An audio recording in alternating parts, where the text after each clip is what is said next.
안녕하세요. 선생님은 미래쌤입니다.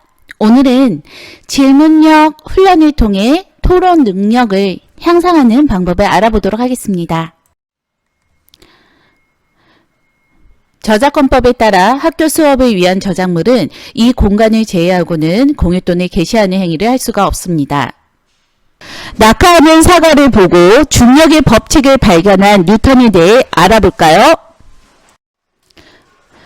뉴턴이 발견한 중력의 법칙은 사과가 나무에서 떨어지는 것을 보고 달도 반드시 떨어져야 할 것이라고 생각한 데서 생겨났습니다. 사과를 땅으로 잡아당기는 힘이 있다면 이 힘이 하늘 위로 계속 뻗쳐나갈 것이라고, 그리고 그렇게 되면 달까지 끌어당길 것이라고 유추했고, 이 위대한 발견을 통해서 우리는 중력의 법칙을 알게 되었습니다. 뉴턴이 발견한 중력의 법칙은 생물학자 아그네스 아버, 스타니슬라브 올람, 그리고 이 책의 저자 키스 홀리오크, 폴 셰거드처럼 유추가 사람들의 사고작용의 핵심이며 과학자들은 유추가 가장 중요한 지적 기술의 하나라고 했습니다.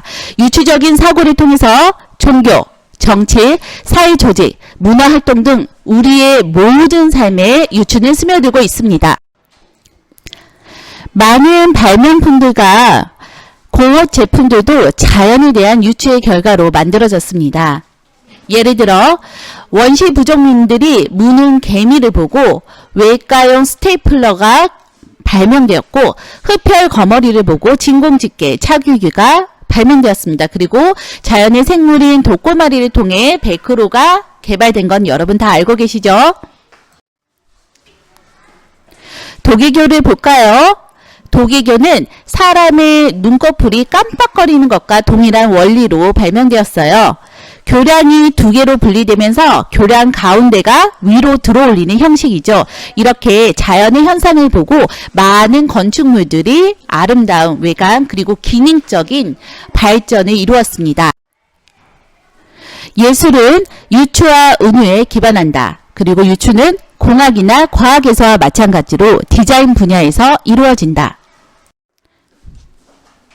다음은 시인 로버트 프로스트에 대해 알아보겠습니다. 나는 모든 사고를 은유로 하는 일에 많은 진전이 있기를 바랐다. 시를 가르치는 것은 은유를 가르치는 것이다 라고 말했습니다. 과학자와 마찬가지로 시인은 객관적 세계가 아닌 주관적 세계에 대한 인간의 이해가 넓어지기를 원했습니다. 그러면서 지적, 정서적 연상을 동원해서 알려진 것과 알려지지 않은 것 사이의 유사성을 찾으려 했습니다. 이 점에서 은유는 단순한 유추와 구별이 됩니다. 뛰어난 미술 작품들도 종종 유추와 은유를 기반으로 합니다. 조각가 노구치 이사미는 빛의 다양한 의미를 표현한 예술가입니다. 조각가이지만 일본 등의 제작법에 크게 흥미를 느꼈고 그 일본 등을 아카리라고 합니다. 아카리는 일본어로 작은 불빛으로 불리는 일본 어부가 사용하는 종이로 만들어진 초롱불입니다. 이 조명은 철제 뼈대를 잡고 얇게 켠 대나무를 층층이 원형의 테두리로 감은 다음에 당나무로 만든 일본 수제 등이라고 할 수 있습니다. 이 아카리를 은유하여 그는 반투명 접이식인 빛의 조각품을 만들었습니다. 현재 뉴욕 현대미술관에 그의 작품이 소장되어 있고요. 이 노구치 이사무는 직접 일본 기후현으로 가서 아카리라고 하는 등 제조 기술을 연구하고 익혔습니다. 아카리 구조의 기반을 둔 조각 형태를 발전시켜 조각 작품의 내부에 조명을 설치했고, 조명의 목적은 기능적인 것이 아니라 이때 형태와 빛에 대한 예술적인 모색입니다. 인류 최초의 빛 조각품이 바로 아카리에 기원합니다. 아름다운 아카리 등을 살펴보실까요? 아카리 등 작업을 하는 노구치 이사무와 노구치의 조각상을 살펴보시겠습니다. 다음은 조각가 헨리 무어에 대해서 이야기할게요. 헨리 무어는 뼈나 바위 같은 평범한 자연물에서 조각의 구조에 대한 영감을 얻었습니다. 자연이 어떻게 이런 물체들을 변화시키는지에 대해서도 깊은 관심을 보였고 자갈과 바위를 보면서 자연이 어떻게 돌을 다듬는지 알 수 있었습니다. 자연이 어떻게 조각하는지를 연구함으로써 자신만의 조각법을 고안했습니다. 그의 작품을 살펴보시겠습니다. 왼쪽의 작품은 2권을 쓴 모자상입니다. 다음은 오른쪽 이 작품의 기원이 된 오브제입니다.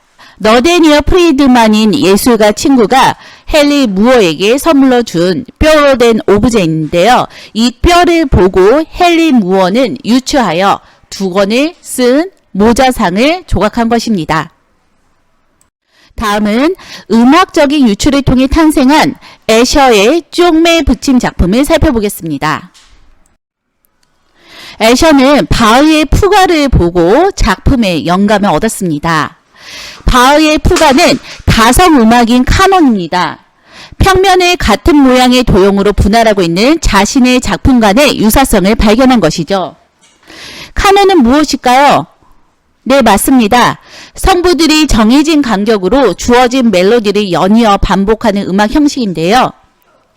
바흐의 음악을 들은 애셔는 이 바흐의 음악이 가장 위대하고 정교한 작품이라고 했습니다. 그래서 그는 바흐의 음악을 들으면 패턴 제작자에게 패턴을 배우는 것과 같다고 말했어요. 그의 이야기입니다. 바흐는 내게 강한 영감을 주었다. 투명하고 논리적인 언어와도 같은 그의 음악은 내 머릿속에서는 수많은 도안을 완성시켜 주었다. 라고 말했습니다. 애셔의 쪽매 붙인 작품을 감상하겠습니다. 다음은 바흐의 푸가 작품입니다. 푸가 음악은 여러분이 유튜브를 검색해서 살펴보시기 바랍니다. 유추할 수 없다면 세계를 창조할 수 없다. 바로 유추 능력은 훈육과 연습, 학습을 통해서 향상될 수 있고 여러분이 참여하는 토론을 통해서도 향상될 수 있습니다. 유추적 사고 자극은 아주 어릴 적부터 시작을 해야 합니다. 작가 제럴딘 브룩스는 자신이 유추를 잘하게 된 것이 걸음마를 시작하면서 바로 어머니가 시킨 놀이 덕분이라고 했어요.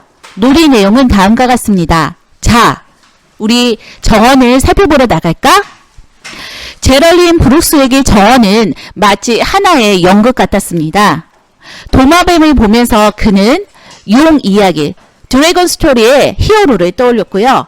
버섯들을 보면서 요정의 계단들, 그리고 데이지 꽃을 보면서 진달래 가운을 입은 소녀를 떠올렸습니다. 정원에 있는 모든 것들이 은유의 세상이었고 다른 무언가의 대역이 되었습니다. 그가 이렇게 말했습니다. 어머니가 세계를 보는 방식에는 시가 자리하고 있었다. 내가 5살이 될 때까지 우리 집의 마당은 또 다른 우주였다.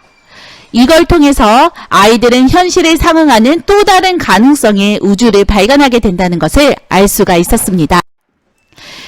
다음 학생 작품을 보실까요? 고등 래퍼의 이 고등을 떠올려서 생선 가게를 유추했죠. 어떤 사물을 볼 때 그것이 무엇인가가 아닌 그것이 무엇이 될까에 착안해야만 우리는 사물을 전혀 새로운 방식으로 활용할 수 있습니다. 앞으로 이렇게 선생님은 질문하겠습니다. 이게 무엇처럼 보이니? 집중하여 관찰하면 막대기이지만 검으로 보일 수도 있고 스카프로 보일 수도 있고 이 스카프는 파랑 강으로까지 유추하고 상상할 수 있습니다. 유추적 사고 훈련은 학년을 막론하고 작문, 미술, 과학, 수학, 사회, 토론 등 거의 모든 과목에 접목될 수가 있습니다. 은유와 유추를 가르치고 배우라. 이미 알고 있는 것을 시작하여 알려진 것과 아직 알려지지 않은 것 사이에 다리가 되어라. 기능과 목적이라는 숨은 실체를 찾아낼 때 우리는 단계적으로 세상과 자아의 의미를 자각하게 됩니다. 그러고 나면 한순간 우리의 모든 것은 이해하게 됩니다.